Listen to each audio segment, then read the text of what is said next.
What is up, everyone? I'm Skratch. Welcome to the channel. This is another Raid Shadow Legends video. I am currently on the test server, guys. In today's video, we're gonna have a look at the new Void Legendary Champion, the new Dwarf, which, by the way, is really powerful for PvP. Now, I know there's a lot of PvP enjoyers out there, and at the same time, I know that there's a lot of people that absolutely hate PvP. But let me just tell you that this champion is actually pretty damn solid. He is a Void Legendary, right? Much harder to get than the rest of them, and it seems like Plarium is trying to basically bring in some new Void champions to make people spend on Void shards once again, because there's not enough spending on Primal shards.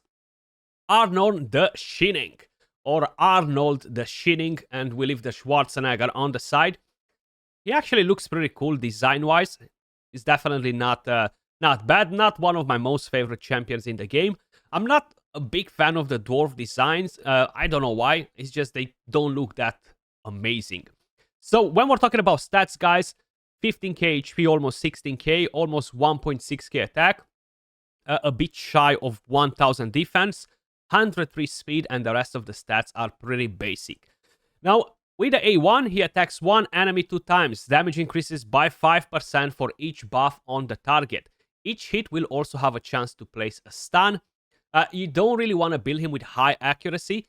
Having some accuracy maybe to stun the nuker if you don't kill him by any chance is actually not bad. Overall, fairly decent A1. I like the idea of increasing the damage for each buff on the target. The A2, Glimmer Force. This will be on a 3-turn cooldown fully booked. Attacks one enemy 2 times. The damage inflicted by this skill increases by 10% for each 10% HP this champion has lost. So the lower he is on the HP, the more damage he will deal with this skill. If the target is under 2 or more buffs, will ignore 35% of the target's defense. Very good for live arena. That's kind of like the main area for this champion. Grants an extra turn if this attack kills an enemy, which is definitely really good. In live arena, most likely the enemies will have plenty of buffs, guys. Now, he doesn't ignore Stone Skin, right? So that doesn't really put him as the most OP nuker in the game or anything like that.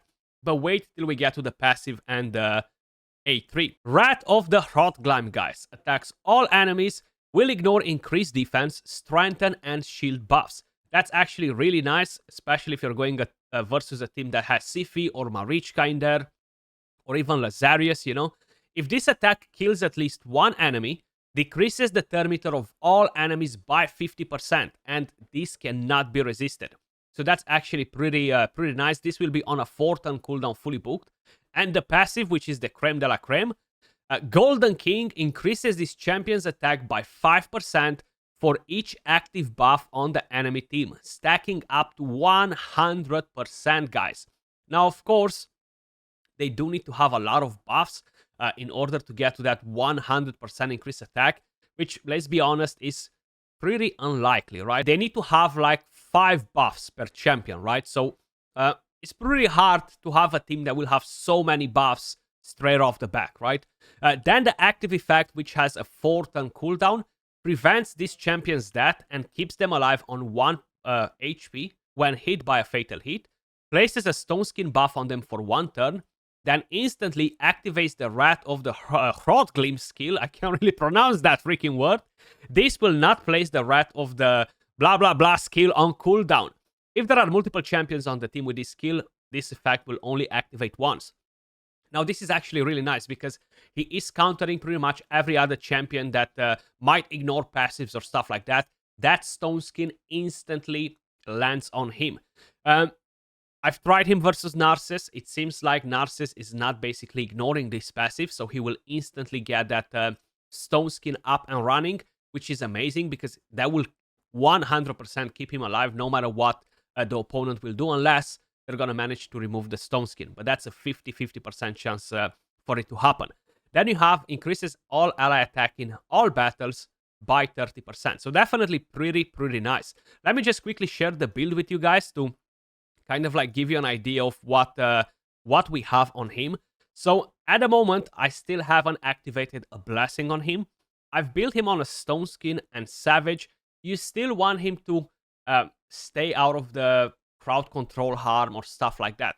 So it might not necessarily be the best build for him on Stone Skin, to be honest. You can definitely just build him on Savage plus something else, even on Merciless to ignore even more defense. You have quite a few different options. I guess it really depends what champions you have in your team, how you're playing your team, especially if you're planning to use him in live arena, where I really think he's going to shine the most. So you might drop the Stone Skin. It's definitely not a bad idea to don't have him built on Stone Skin. So Savage and Stone Skin, let me just quickly get a Blessing. He is landing debuffs, right? But that's only with the A1. We don't really want to count on it, so we're going to go with Haven Cast to start with. Or we could potentially go with Lightning Cage. Like this, they're not going to be able to remove his Stone Skin once he procs it. You know, it's going to reduce that chance even more. So I feel like Lightning Cage might be one of the better options, at least up to 5-star. Then, if we're quickly going to check the total stats right now, I'm pretty convinced that they are going to look way more disgusting than before. So we have a lot of attack on the champion. We have 42k HP, we have 8.5k attack, 2.8k defense, 252 speed, full crit, 306 crit damage. I would love to trade some of the attack for the crit damage, to be honest. I feel like there's definitely a lot of attack. Maybe I could change this to gain a bit of more speed, actually. So we lower a bit that attack because it's definitely pretty high. Plus his passive is definitely going to help us quite a bit. So let's just drop 400 attack. It's still going to be a very solid build. 8.1k attack. And yes, if we are testing champions, I feel like the best way to test them is to see what's their full potential. To know exactly if the champion can compete with other champions that are kind of like the GOATs at the moment.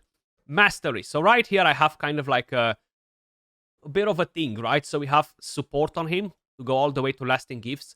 This is something that I haven't noticed yet, but I want to see if he can extend the duration of the Stone Skin that he's placing on himself.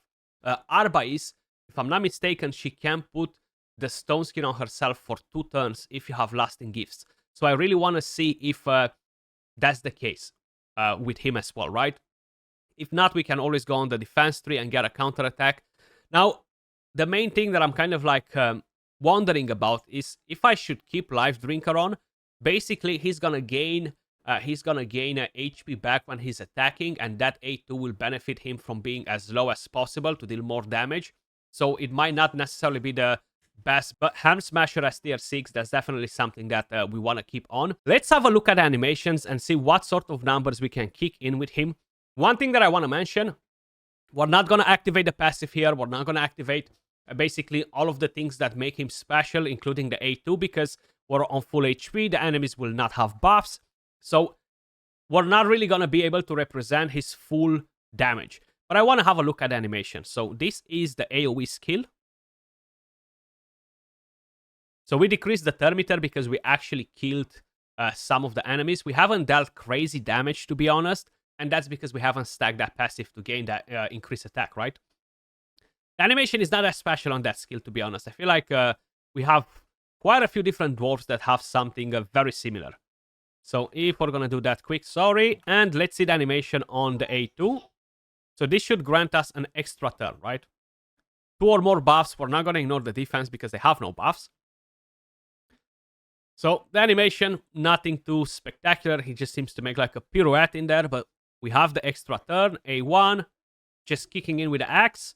And the damage is not bad, considering that we're not stacking the passive, right? So we have almost 1 million damage from the very first wave. I want to attack teams that won't have a lockout or an Arnorn, so I don't need to use them versus them as well. And like this, we're basically going to see if we're going to be able to deal some serious damage, considering that they're going to stack a lot of buffs, basically. That's the whole idea. So I'm going to go full support and with him in the team. And we're going to attack multiple teams. We do need to have that increased attack. That's definitely a fact. Most likely I'm going to take a turn before the rest of them do. So let's just buff. We have lots of buffs right now. Let's see without fully activating the passive. So they have 5 buffs right now. That should give us 25% increased attack.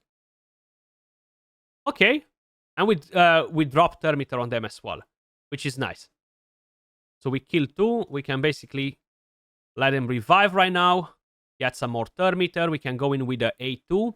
So we're not gonna ignore Stone Skin with the A2 actually. We only ignore it with the A3. So we're gonna go for a kill. Then we're basically gonna go and kill somebody else. So extra turn with the A2. We don't have increased attack anymore, so hopefully we're gonna have enough firepower to kill this Eostrid. Beautiful. Decrease the cooldown. Doing your shenanigans right there. They shouldn't have the revive available. Who's joining the attack? Okay, Sifi. This team doesn't really have damage to be able to kind of like test the passive, but we're gonna pick a team with Taras and Marichka. And bang! They went down with the AoE attack without increased attack. Pretty nice. No Armans, UDK in the same team. Warlord, Marius can be a bit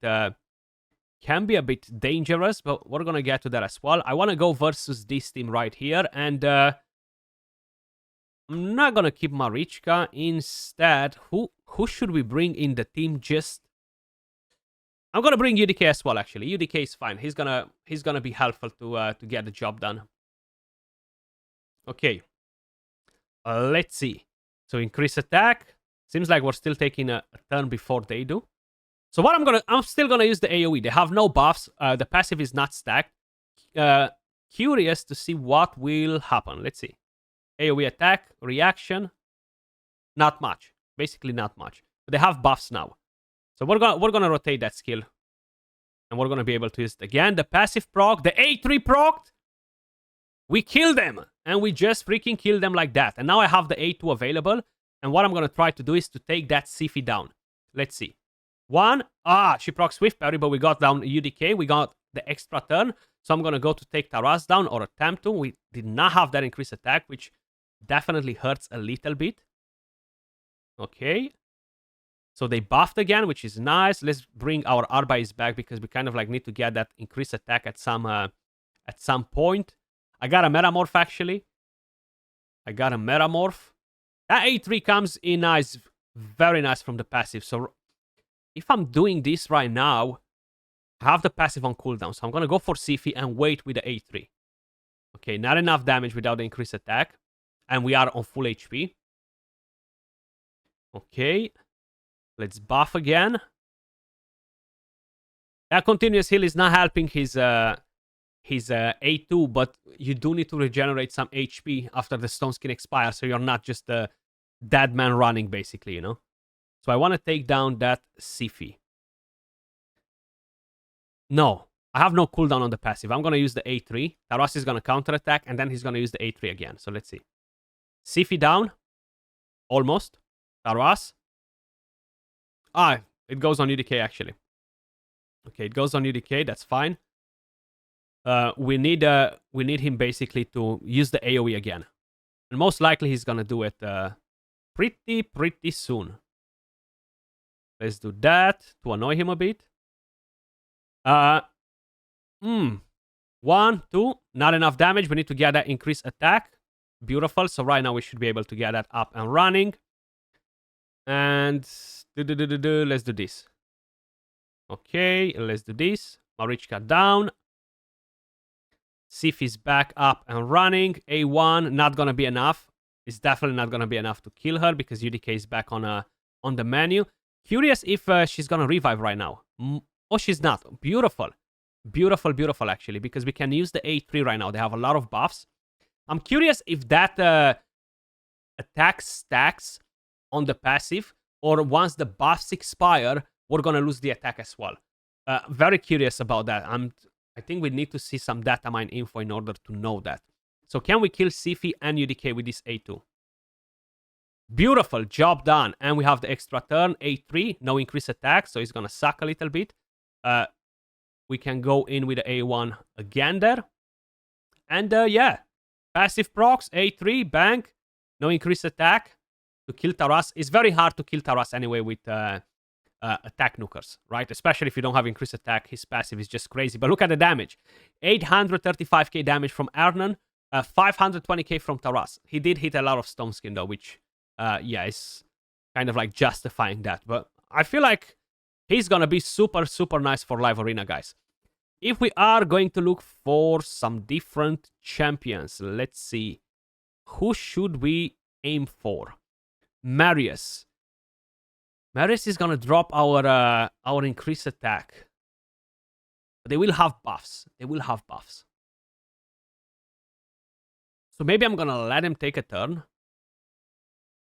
Maybe I'm gonna let him take a turn. And I'm gonna put increased attack after. A2, no increased attack. I'm just gonna go A1. That's fine. Oh. Okay.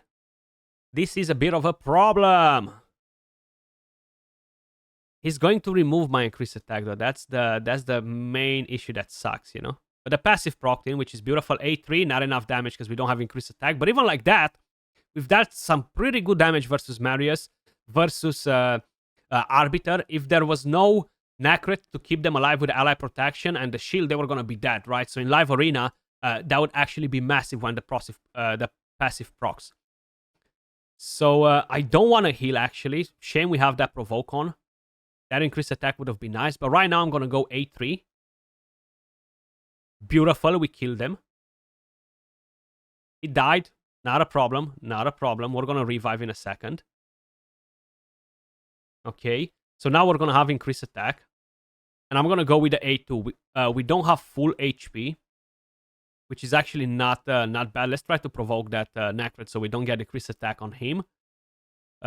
We can buff this. That's for sure.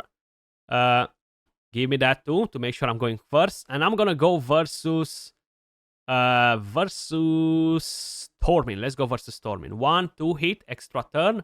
Is coming back. And right now we can go with the A1 versus Nacret. We'll understand the A1 doesn't hit hard.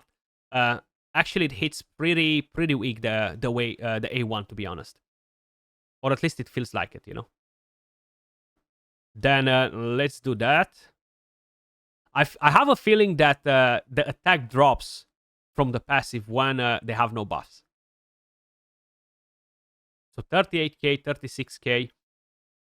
I might need to bring 2 increased attack champions and try and give it a test to see if it drops or it doesn't. It's still a lot of RNG, to be honest, because they need to have the same amount of buffs and stuff. So it's going to be pretty hard to know. But we can actually see it just on the basic skill, I guess, right? So 361k damage, pretty solid. Then we have a Narcissus. We have the Armans. Maybe I'm just gonna polymorph. Maybe I'm just gonna polymorph that Armans and let the rest do their things and see how that will play out. If we're faster, of course. Okay, so we are faster. Beautiful. So let's do that.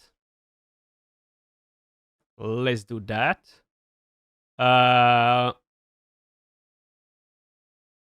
Let's try to take her down. I was a bit worried about. That reaction. You see, Narcissus passive doesn't help. We drop the Thermiter. We kill them. So now we can basically go in full action mode and wipe them off. I just wanted to show you that Narcissus passive is basically not breaking his own passive. And now we can go with the A3 again.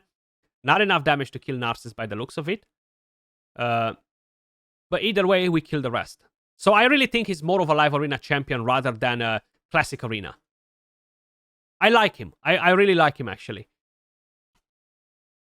I guess there's another void on the wish list now, next to that Shuzan.